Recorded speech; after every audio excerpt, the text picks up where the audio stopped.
Hello ನಮಸ್ಕಾರ. ನಾನು ಕೊಪ್ಪಳಿಂದ ಶರಣಪ್ಪ.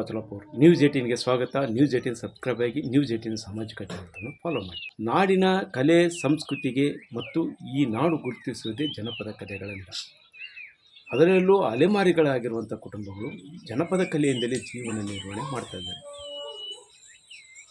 ರಾಮಾಯಣ ಮಹಾಭಾರತದ ಕಥೆಗಳು ಮತ್ತು ಪ್ರಸ್ತುತ ಕಥೆಗಳನ್ನು ಸಹ ಆಧರಿಸಿಕೊಂಡು ಬೀದಿಯಲ್ಲಿ ಬಣ್ಣ ಹಾಕಿಕೊಂಡು ವೇಷವನ್ನು ಕಟ್ಟಿಕೊಂಡು ಸುಶ್ರಾವ್ಯವಾಗಿ ಹಾಡುತ್ತಾ ಸಂಗೀತದ ಪರಿಕರಗಳೊಂದಿಗೆ ಅದನ್ನು ಸಂಗೀತಗಾರರು ನುಡಿಸುವಂತೆ ತಾಳ ಶ್ರುತಿಗಳ ಆಧಾರದಲ್ಲಿ ಕಲೆಯನ್ನು ಪ್ರದರ್ಶನ ಮಾಡ್ತಾ ಇರೋದು ಹಗಲು ವೇಷಗಾರರು.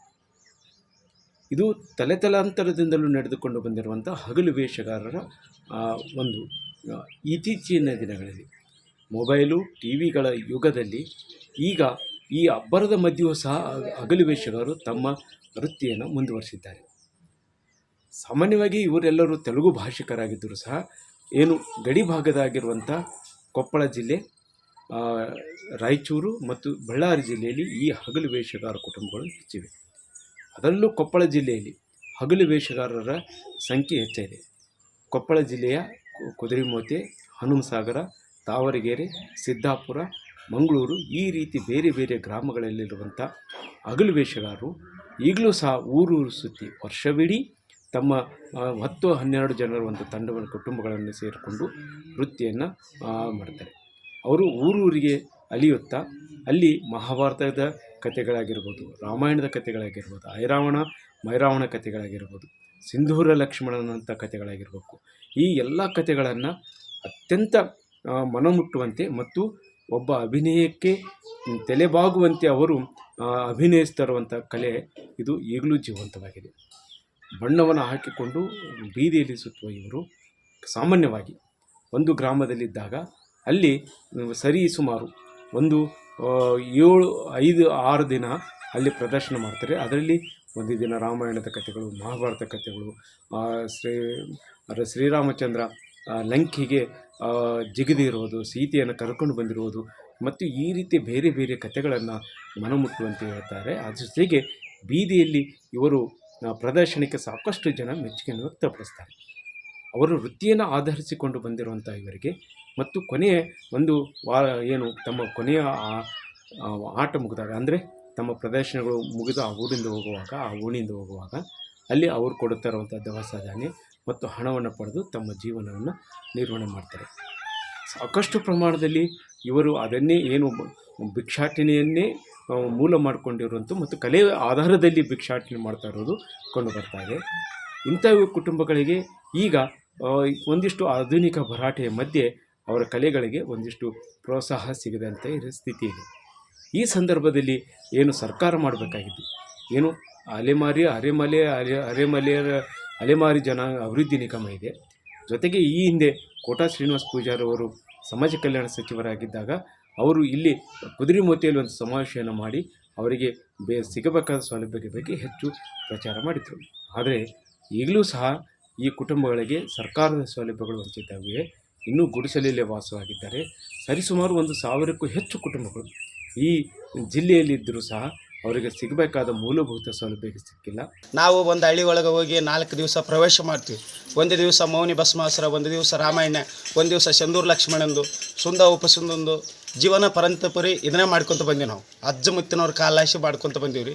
ಒಂದು ಹಳ್ಳಿಗೆ ಹೋದ್ರೆ 4-5 ದಿವಸಗಟ್ಟಲೆ ಮಾಡ್ತೀವಿ. ನಮ್ಮ ಕಲಾ ತಂಡ 12 ಜನ, ಒಂದು ಊರಿಗೆ ಹೋಗ್ಬೇಕಾದ್ರೆ 12 ಜನ, ನಮ್ಮ ಹೆಂಡ್ರು ಮಕ್ಕಳು. ನಾವು ಇದ್ರ ಮೇಲೆ ನಮ್ಗೆ ನೌಕರಿ, ಗೌರ್ಮೆಂಟ್ ಸೌಲಭ್ಯಗಳು ಏನೂ ಇಲ್ಲ ಸರ್. ಹೇಳ್ರಿ, ಕೊಟ್ಟಂಥ ದವಸ ಧಾನ್ಯಗಳು, ಜನಿಗೆಗಳು ಹೇಳ್ರಿ, ಅವ್ರು ಏನೇನು ಕೊಡ್ತಾರೋ ಅದನ್ನು ಸ್ವೀಕರಿಸ್ತೀವಿ. ಏನೇ ಅವ್ರು ಕೊಡೋ ಬಟ್ಟೆಗಳು ಅವನ್ನೆಲ್ಲ ತೊಗೊತೀವಿ. ನಾವು ಏನೋ ಸಂಸ್ಕಾರ ಮಾಡಿದ್ವಿ ಏನು ಸರ್. ಇದ್ರ ಲಕ್ಷ್ಯ ನಮ್ಗೆ ಒಟ್ಟಿ ಉಪಜೀವನ. ಹಗಲು ವೇಷಗಾರರ ಕುರಿತು ಈಗ ತಾನೇ ನಾವು ನೋಡಿದ್ವಿ. ಈ ಹಗಲು ವೇಷಗಾರರು ಅದರ ಅಲೆಮಾರಿ ಜನಾಂಗದವರು. ಹಗಲು ವೇಷಗಾರರನ್ನು ಈ ಆಟವನ್ನು ನಾವು ಕಂಡಿದ್ದು ಕೊಪ್ಪಳ ಜಿಲ್ಲೆಯ ಕುಷ್ಟಗಿ ತಾಲೂಕಿನ ತೆಗ್ಗಿಹಾಳ ಗ್ರಾಮದಲ್ಲಿ. ಇವರು ರಾಮಾಯಣದ ಪಾತ್ರಗಳನ್ನು ಅತಿ ಕಡಿಮೆ ಅವಧಿಯಲ್ಲಿ ಜನರಿಗೆ ಮನಮುಟ್ಟುವಂತೆ ತಮ್ಮ ಮನೋಜ್ಞಾಭಿನಯದೊಂದಿಗೆ ಮನೆ ಮನೆಗೆ ಭಿಕ್ಷಾಟನೆಗೆ ತಮ್ಮ ಕುಲಾಂತರದಿಂದ ಏನು ನಡ್ಕೊಂಡು ಬಂದೈತಿ ತಲಾಂತರದಿಂದ ಮುಂಚೆಗೆ ಅವರ ಅಜ್ಜನ ಕಾಲದಿಂದ ಅದನ್ನು ಅವರು ಕಾಯಂ ನಡೆಸ್ಕೊತ ಬಂದಿದ್ದಾರೆ. ಅವರ ಅಭಿನಯ ಮೆಚ್ಚು ಆಗಿದೆ.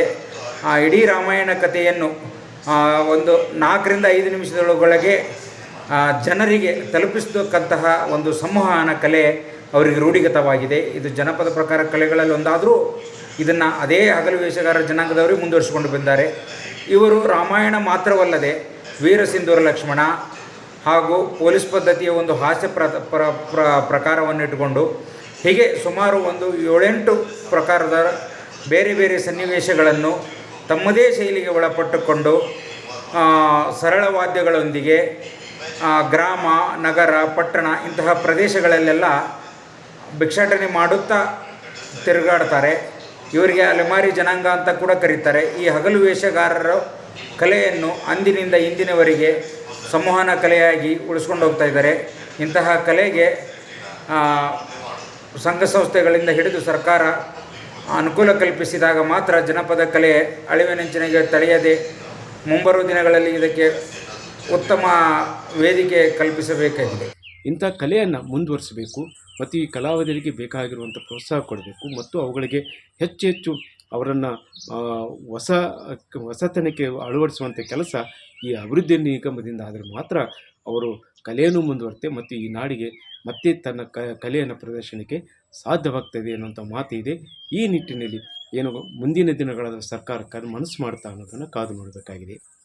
ಶರಣಪ್ಪ ಬಾಚಲಾಪುರ್, ನ್ಯೂಸ್ 18 ಕೊಪ್ಪಳ.